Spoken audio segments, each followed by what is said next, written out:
ಕ್ಷೇತ್ರದ ವಾಜಪೇಯಿ ನಗರದ ನಿವಾಸಿ ಅನಸೂಯ ಹಿರೇಮಠ್ ಅವರು ರಾಜೀವ್ ಗಾಂಧಿ ವಸತಿ ನಿಗಮ ನಿಯಮಿತ ಬೆಂಗಳೂರು ಇವರಿಂದ ಮನೆ ಹಂಚಿಕೆಯಾಗಿದ್ದರೂ ಸ್ಥಳೀಯ ಪ್ರಭಾವಿ ವ್ಯಕ್ತಿಗಳ ಒತ್ತಡದಿಂದಾಗಿ ತಮ್ಮ ಮನೆಯನ್ನ ಪ್ರವೇಶಿಸಲು ಸಾಧ್ಯವಾಗುತ್ತಿಲ್ಲ ಎಂದು ಆರೋಪಿಸಿದ್ದಾರೆ.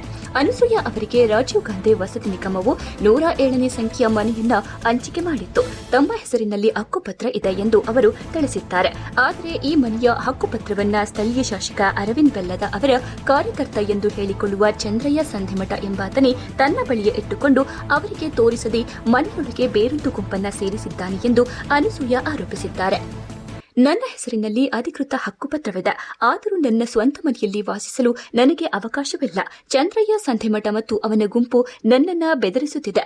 ಇದು ಅತ್ಯಂತ ದುಃಖಕರವಾಗಿದೆ ಎಂದು ಅನಸೂಯ ಹಿರೇಮಠ ವರದಿಗಾರರಿಗೆ ತಿಳಿಸಿದರು. ಈ ಬಗ್ಗೆ ಶ್ರೀಮತಿ ಅನಸೂಯ ಅವರು ಗ್ರಾಮೀಣ ಪೊಲೀಸ್ ಠಾಣೆಗೆ ದೂರು ನೀಡಿದ್ದಾರೆ. ಆದರೆ ಇದೊಂದು ಸಿವಿಲ್ ಮ್ಯಾಟರ್ ಆಗಿದೆ ಎಂದು ಹೇಳಿ ಪೊಲೀಸರು ಅವರ ದೂರಿಗೆ ಎಂಬರಹ ನೀಡಿದ್ದಾರೆ. ಪ್ರಭಾವಶಾಲಿ ವ್ಯಕ್ತಿಯೊಬ್ಬನ ವಿರುದ್ಧ ಸೂಕ್ತ ಕಾನೂನು ಕ್ರಮ ಕೈಗೊಳ್ಳಲು ಪೊಲೀಸರು ಹಿಂದೇಟು ಹಾಕಿದ ಕಾರಣ ಕುರಿತು ಅವರು ಪ್ರಶ್ನಿಸಿದ್ದಾರೆ. ನನ್ನ ಹೆಸರು ಅನಸೂಯ ಹಿರೇಮಠ್ ರೀ. ನನಗ ಇಷ್ಟ ದಿನ ಆದ್ರೂ ಮನಿ ಬಂದಿದ್ ಯಾರು ಹೇಳಿಲ್ಲ ರೀ. ಹೊಳ್ಳಿ ನನ್ ಧಮ್ಕಿ ಮಾಡಿ ನನ್ ಹೊರಗ್ ಹಾಕತಾರ. ಬ್ಯಾರೆ ಮಂದಿ ತಂದು ನನ್ನಲ್ಲೇ ಹೊರಗೆ ಇದು ಮಾಡತ್ತಾರ್ರಿ. ನನಗ್ ಒಟ್ಟ ಯಾರು ಸಪೋರ್ಟ್ ಮಾಡವಲ್ರಿ. ಎಲ್ಲಾ ಕಡೆ ಅಡ್ಡಾಡ್ ಬಂದೇನ್ರಿ. 107 ಇದ್ರಾಗ ತಗ್ಸಿದ್ಯಾರಿ ಕಂಪ್ಯೂಟರ್ನ.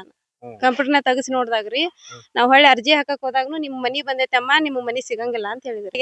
ಅಂತ ಅಂದ್ರು. ಅಲ್ಲಿ ತಗಸಿ ನೋಡ್ರಿ ನಂದ್ ಬಂದಿತ್ತು. ಚಂದ್ರಯ್ಯ ಸಂಧಿಮಠ ರೀ. ಅವ್ರ ನನಗ್ ಮನಿ ಬಿಟ್ಟು ಕೊಡವಲ್ರಿ.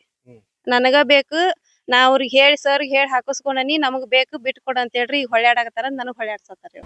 ತಮ್ಮ ಕ್ಷೇತ್ರದ ಶಾಸಕರಾದ ಅರವಿಂದ್ ಬೆಲ್ಲದ ಅವರ ಕಾರ್ಯಕರ್ತನೇ ತಮ್ಮ ಮನೆಯನ್ನ ಅಕ್ರಮವಾಗಿ ಆಕ್ರಮಿಸಿಕೊಂಡಿರುವುದಾಗಿ ಆರೋಪಿಸಿರುವ ಅನಸೂಯ ಈ ಬಗ್ಗೆ ಶಾಸಕರು ಪ್ರತಿಕ್ರಿಯೆ ನೀಡಬೇಕೆಂದು ಪ್ರಶ್ನಿಸಿದ್ದಾರೆ. ಈ ಕುರಿತು ಶಾಸಕ ಬೆಲ್ಲದ ಅವರ ಪ್ರತಿಕ್ರಿಯೆ ಲಭ್ಯವಾಗಿಲ್ಲ.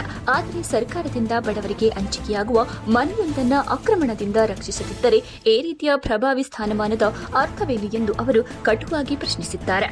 ಕಾನೂನು ತಜ್ಞರ ಪ್ರಕಾರ ಒಂದು ವೇಳೆ ಮಹಿಳೆಯರ ಹೆಸರಿನಲ್ಲಿ ಹಕ್ಕುಪತ್ರ ಇದ್ದು ಬೇರೊಬ್ಬ ವ್ಯಕ್ತಿ ಬಲವಂತವಾಗಿ ಅದನ್ನ ಅಕ್ರಮವಾಗಿ ಪ್ರವೇಶಿಸಿ ಹಕ್ಕುಪತ್ರವನ್ನ ನೀಡದಿದ್ದರೆ ಅದು ಸ್ಪಷ್ಟವಾಗಿ ಕ್ರಿಮಿನಲ್, ಅತಿಕ್ರಮಣ ಮತ್ತು ವಂಚನೆಯ ವ್ಯಾಪ್ತಿಗೆ ಬರಬಹುದು. ಪೊಲೀಸರು ಇದನ್ನು ಕೇವಲ ಸಿವಿಲ್ ವಿಚಾರ ಎಂದು ವಜಾಗೊಳಿಸಿರುವುದು ಸೂಕ್ತವಲ್ಲ.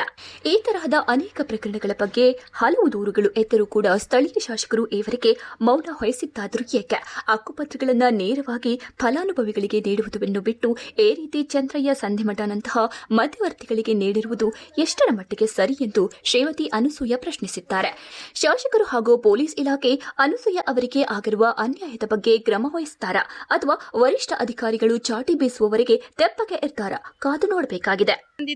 ಹೊಳ್ಳಿ ಮತ್ ನಮ್ಮ ಇದಕ್ ಹೋಗಿ ಬರೋದು ಮತ್ತೆ ಚಾವಿ ಹಾಕ್ಯಾರ. ಮತ್ ಧಮ್ಕಿ ಕೊಟ್ಟಾರಿ ನಮ್ಗ್ ಹೊಳ್ ಫೋನ್ ಮಾಡಿ, ಬಾನಿ ಬಂದರ್ ಬಾನಿ ನೋಡ್ತೇನೆ ಅಂತ ಹೇಳಿ. ಚಂದ್ರಯ್ಯ ಸಂಧಿಮಠ ದಾದಾಗಿರಿ ಮಾಡತ್ತಾನ್ರಿ.